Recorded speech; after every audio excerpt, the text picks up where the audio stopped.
What is going on, everyone? My name is NoPunIntended, and welcome to coverage of my Week 5 battle for the Minor Pokemon League. If you guys enjoy my Draft League content, then please remember to leave a like or a comment on the video, because that would be nice, and I would appreciate it. Before we get to the actual game preparation, though, I need to talk about my free agent transactions that went into effect this week. One of the gimmicks of the Minor PL is that when you play your battles and upload on time, you earn additional points that you can spend to basically upgrade your team. Prior to my Week 5 game, I decided to make a couple of changes to my current roster to take advantage of those additional points. This means that we do have to say goodbye to Regigigas. I selected it originally because I was strangely nostalgic for it. Those feelings originated from a few matches I played in Gen 6 where it actually proved to be somewhat effective as a tanky attacker. Of course, back in Gen 6 I battled with more of a balanced playstyle, whereas now I use more bulky offense builds, where most of my mons can apply some level of offensive pressure, and Regigigas literally needs to stay in for 5 turns before it's able to do that. But I'm not heartbroken. It was a 1-point mon, and I didn't see myself bringing it to any more games. Instead, I acquired 2 mons that I can definitely see myself using for the rest of the season. Scrafty is first, and it gives me my first Dark type, as well as a mon that is similar bulk to Regigigas, albeit with more coverage options and abilities that actually help it in battle. It's also pretty dangerous as a setup sweeper, and considering how much I've used dual screens this season, Scrafty can definitely be a potent offensive and defensive threat. The second mon I picked up is Armaldo. I understand I'm doubling up on bug types and that Armaldo and Pinsir do kinda similar things, but I don't anticipate having them both on the roster by the end of the season. And considering there weren't many mons I was terribly excited about in the free agent pool, I just elected to keep Pinsir around and offload one of these bug types later, depending on which fits better on my team. While Pinsir is faster naturally, Armaldo is a little bit better bulk, access to Rapid Spin, and gives me a Rock type, another type I hadn't put on my team before this. Also, it gets Swift Swim, so if I bring Politoed, Armaldo will get a nice little boost in speed, and that could help. Possibly. Maybe once this season. I mean, obviously, I can't make predictions for future games, but for Week 5 at least, Scrafty and Armaldo won't be appearing on the battlefield just yet, because I didn't feel like they had great matchups against my opponent. Speaking of opponent, we're playing Mastodon, coach of the Mastodon Gastrodons. Now, I've met a fair few people as a result of getting into the Minor PL, and Masto's probably one of my favorites that I've talked to. He's just super chill, and his videos and battling style are both pretty cool as well. If you want to watch his side of the battle, his channel link should be in my description. But anyway, this season, we've already lost to both coaches in the top 2 of the standings, those being Johnny and Sebby. Masto is the coach that's currently in the 3rd place position. If we want to grab that 3rd and final playoff spot, he is a prime target to pick up a win against. Granted, it won't be easy to do that. Masto made a few free agent transactions this week as well. This week he spent some bolts to get himself a nice Rotom and a Mismagius, and my team is not like facing off against either one of them. Personally, though, I would have spent my bolts on an energy tank and a beat ball, but we're not going to let them distract us from any of his other threats. He's got a Rockrunnit and Slurpuff as mons that can either put up sticky webs or beat the crap out of you. Dugtrio can trap a lot of my vital Pokemon, and mainly Zeraora and Klefki. And then there's Gyarados. Gyarados. If Masto's team were a symphony orchestra, Gyarados would be the conductor, creating a wonderful piece of work that would be known worldwide as the Ballad of P. Donison. Now, some of you are probably thinking, NPI, you're crazy. Gyarados couldn't possibly be a conductor of a full symphony orchestra. It doesn't even have arms. To that I say, listen, bud. Gyarados can do a ton of different things even without having arms. Basic setup with Dragon Dance, bulky substitute sets that also run Taunt and T-Wave potentially, and then after all of that, it'll still have Z-Move access, and it'll blow your entire team back. Poor Rewt got 5-0'd by sub-DD Gyarados, and I'm gonna do everything in my power to make sure that result doesn't happen to me. So I guess that leads into my team builder. The first mon I definitely knew I wanted to put on the team for Week 5 is my Vileplume. It's my primary water resist for this game, being able to switch into his Gyarados and his Araquanid, unless the Gyarados has Flyinium Z alongside Bounce, but small chance of that. It also happens to check Slurpuff pretty well, resisting both its Play Rough and its Drain Punch. I guess Return would do a decent chunk of damage if it sets up a Bullet Drum first, but I have no intention of doing that. And beyond that, I do have Sleep Powder to put something on his team to sleep. I feel as though he's very reliant on each of his 6 mons, more so than other teams, just because his team is kind of balanced where there's not like one mon that's really, really good. So Sleep Powder helps out with that. If he wants to switch Mega Aggron into this, I can Strength Sap it to reduce its attacking power, and then just wear it down with Giga Drain, and I hope to take full advantage of the fact that Mega Aggron does not have reliable recovery for this game. But going back to Slurpuff, another mon that can potentially check Slurpuff is my Klefki. He's running Flash Cannon to hit it super effectively. That's the main reason why I'm running that Steel Stab. Beyond that, dual screens, T-Wave, you expect this sort of thing from me. Don't be surprised.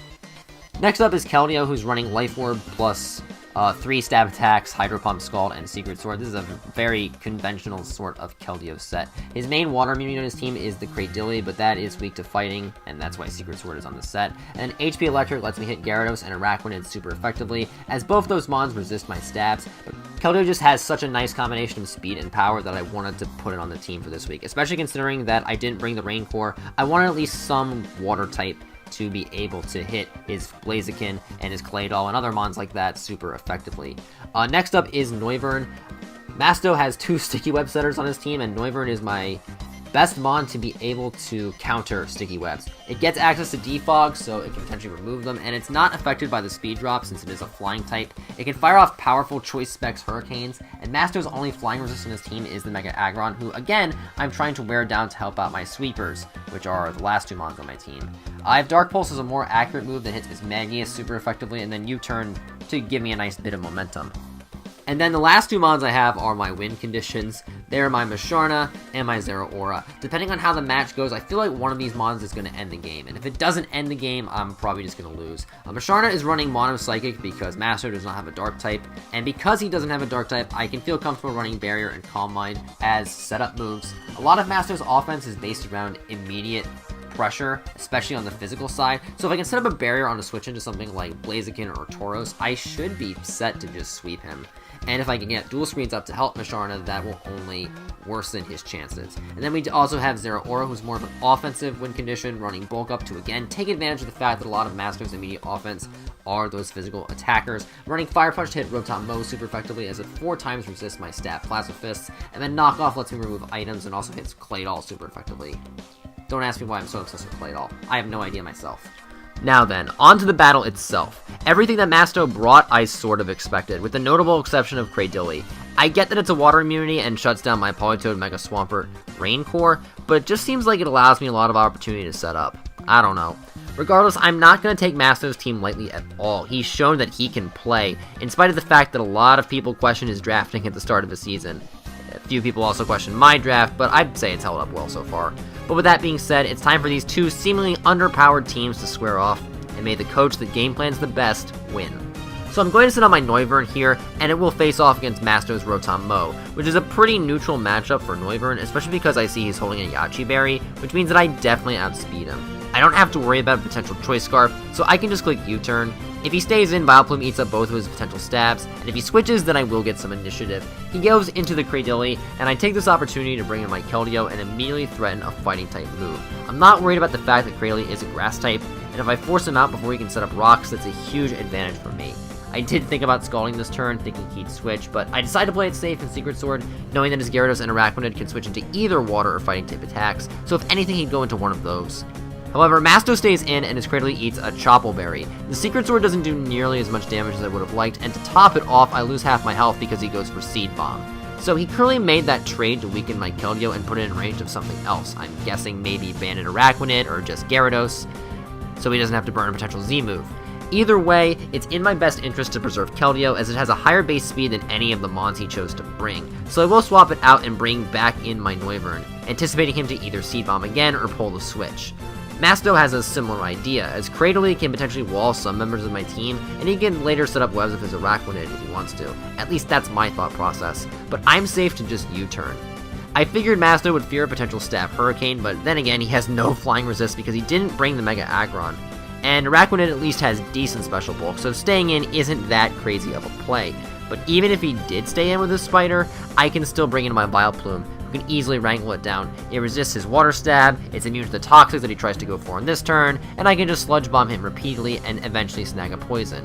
What's the worst that could happen? Well, apparently, Masto saw something like this coming in his prep. He starts his plan by going for Infestation, trapping my Vileplume in. And at first, I didn't understand why he'd want to keep my Vileplume in on his Araquanid. What does Infestation matter? His Araquanid is just going to get worn down anyway.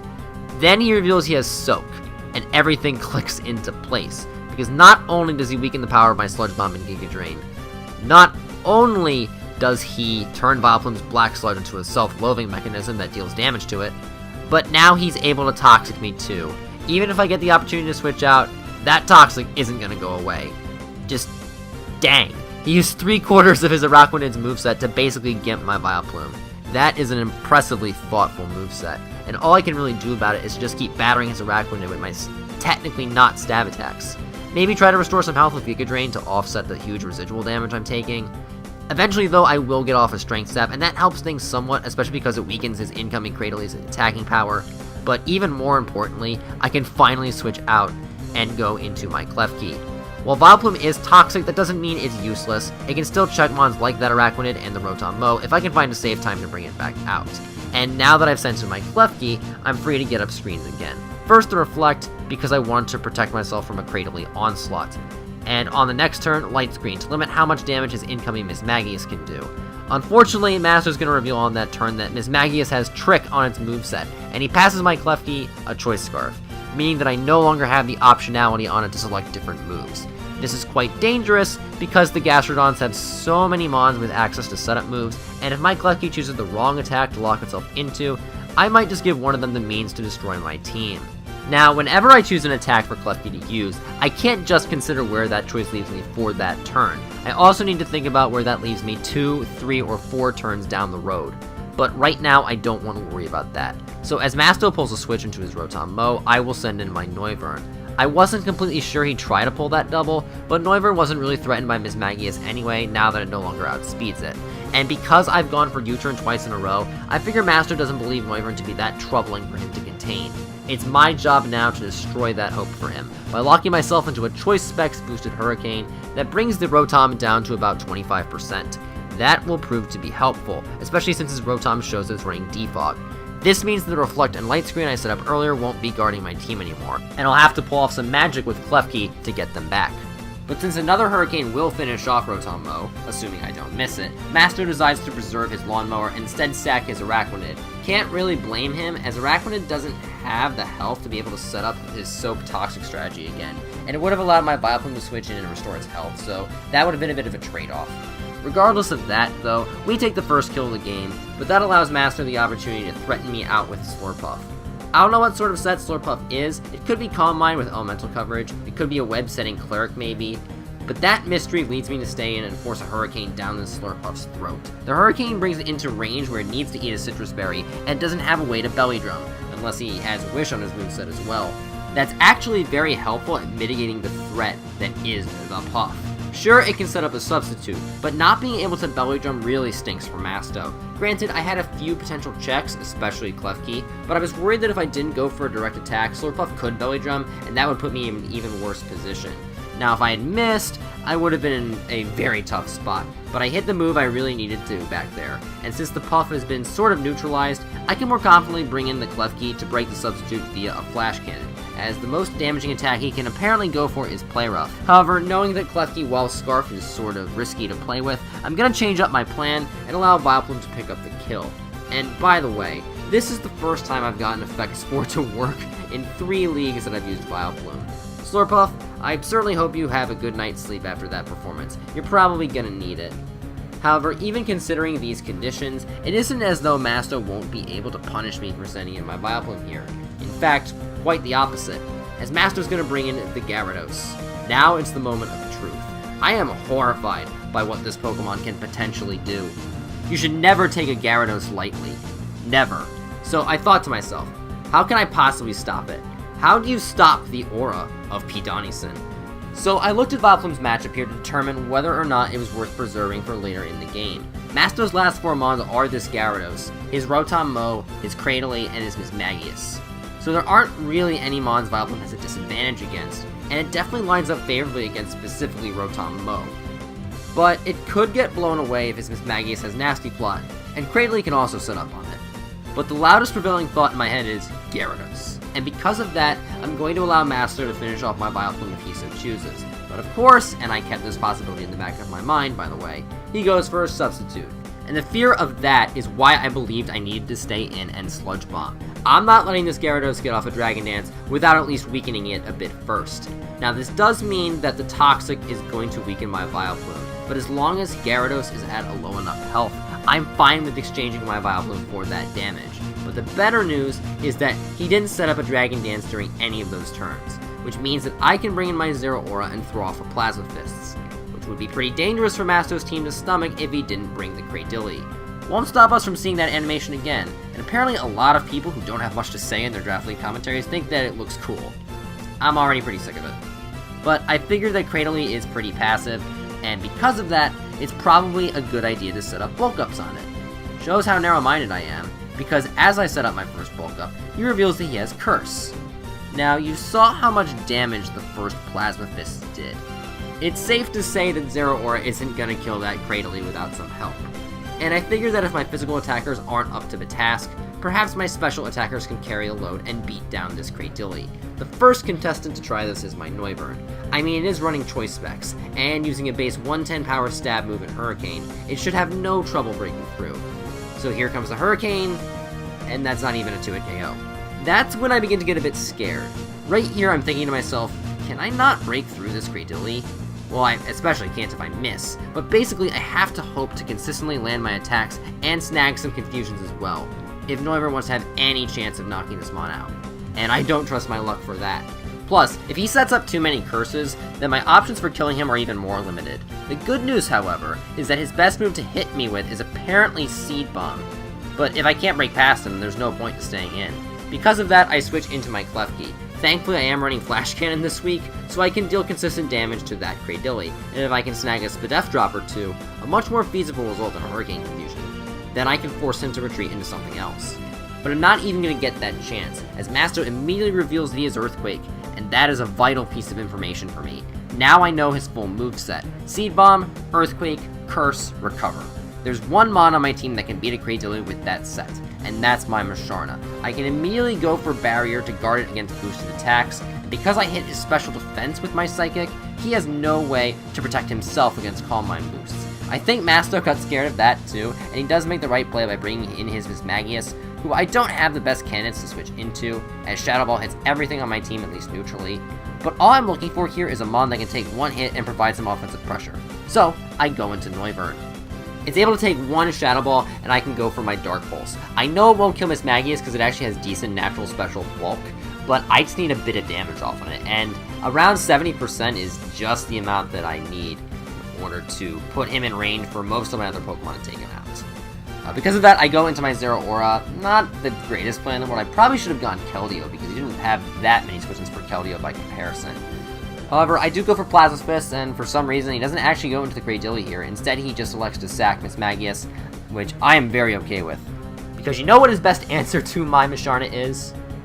Yeah, the thing that just died. So as long as I can find an opening on a future turn, I should be fine.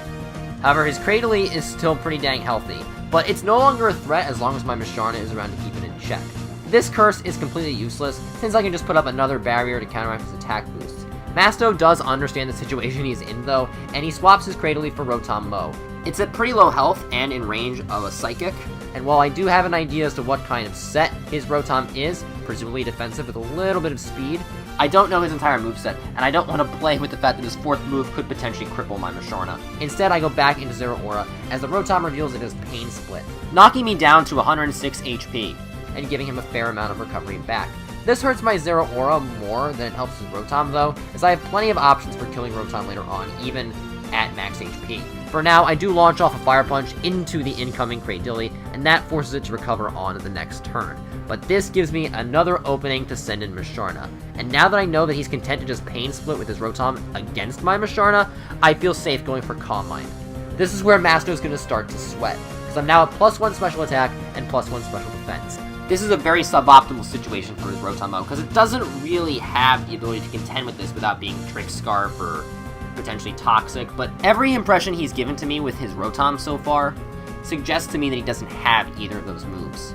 He now feels the need to Volt Switch and bring in a physical attacker, but since I'm running Barrier and I go for it as a precautionary measure on this turn, I have set the Snowball into motion, and it's just going to keep rolling and rolling and rolling. He makes a last-second desperation play by popping his Z-move with the Gyarados, but it's not a super effective Black Hole Eclipse, or even the Supersonic Sky Strike I was thinking he would have. It's a very plain Hydro Vortex, and as you can see, Musharna chews it. And I went for Moonlight that turn too. I mean, way to kick him while he's down, Musharna. It's pretty sad to say this, but this Musharna is pretty much impossible for him to take down now. I can continue to set up Calm Minds and barriers to increase my Musharna's defenses. I can also heal with Moonlight, and once I feel completely secure, I can Psychic to knock out the Gyarados. And with the demise of Masto's spirit animal, I can pretty much tell you all that we are going to pick up a 3-0 win over the Mastodon Gastrodons, as Musharna is going to be able to clean up the Rotom and the Cradily at the end of the game. I'm actually surprised that I was able to execute the sweep with the Mono Psychic Musharna set, as it's not the kind of set I typically run, but it did come in very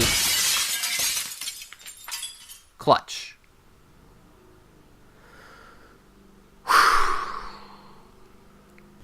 I guess I spoke too soon. So, this crit is really, really awful for me, because Musharna won the game if he didn't get it. Fact is though, I also kinda choked by Calm Minding against the Rotom. If I had Moonlighted there, the crit wouldn't have killed me. Heck, even if I had Psychicked, I might have been able to kill the Rotom at +2. At the very least, if the Rotom somehow survived. I 100% win by bringing up my Keldeo and Secret Sorting 3 times. Because I didn't get off that Psychic damage, I now can't kill him with my Keldeo, so my only play is to try to set up with Zero Aura and hope he doesn't switch into Cradily immediately. But on the first turn, he doesn't. He Leaf Storms at -4 special attack. Because of that, I'm free to bulk up again. As long as he doesn't crit another Leaf Storm on the next turn, I might still be able to win. Thankfully, I don't get crit on the second time, but I have to attack him after that, as another Leaf Storm will knock out my Zero Aura. We take out the Rotom, and now Masto's Cradily is the only thing separating me from my third win, and the third seed.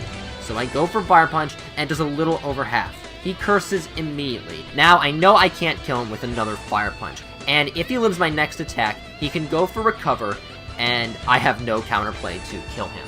So we have one final chance left. I need Zero Aura's Z-move, the Inferno Overdrive, to kill on this turn. Is it gonna be enough to win?